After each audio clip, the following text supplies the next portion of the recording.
दरम्यान कडूंच्या आंदोलनाबाबत बोलावलेली बैठक रद्द करण्यात आली। शेतकरी नेत्यांच्या उपस्थितीअभावी बैठक रद्द झाली। बच्चू कडूंचा एकही प्रतिनिधी बैठकीला नव्हता। शेतकरी नेत्यांच्या उपस्थितीअभावी बैठक रद्द केल्याची बावनकुळे यांनी माहिती दिली। दरम्यान सर्व शेतकरी नेते नागपुरात आहेत, त्यामुळे नागपूरमध्ये मुख्यमंत्र्यांनी विमानाने यावं अशी मागणी स्वाभिमानी शेतकरी संघटनेचे अध्यक्ष राजू शेट्टी यांनी केली आहे।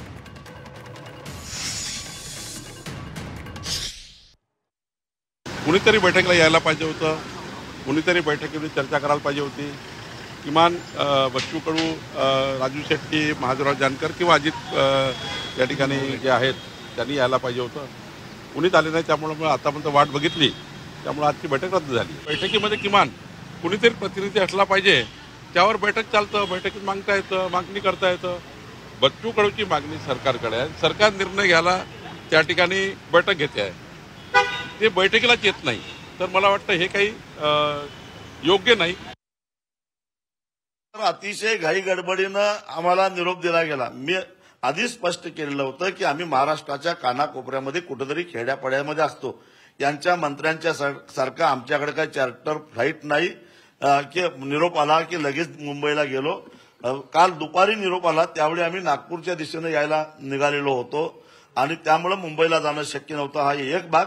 आता नागपूरमध्ये मुख्यमंत्र्यांचं घर आहे आणि जवळपास सगळे प्रमुख शेतकरी नेते आम्ही नागपूरमध्ये जमा झालेलो आहोत।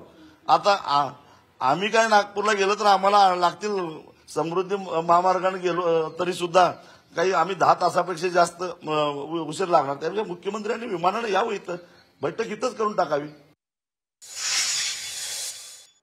आंदोलनाचा मुख्य दिवस आहे, आज मोठी सभा आहे, आज बैठकीला जाणं शक्यच नाही।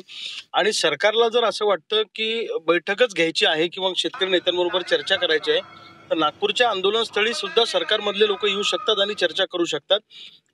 अनेक आंदोलनं महाराष्ट्रात अशी झाली की तिथं सरकार आंदोलनस्थळी चर्चेला गेलं, त्यामुळे सरकारमधले लोक चर्चेला आले तर बिघडलं कुठं, त्याच्यामध्ये इगोचा काय प्रश्न आहे आणि बैठक रद्द करण्याचा प्रश्नच येत नाही।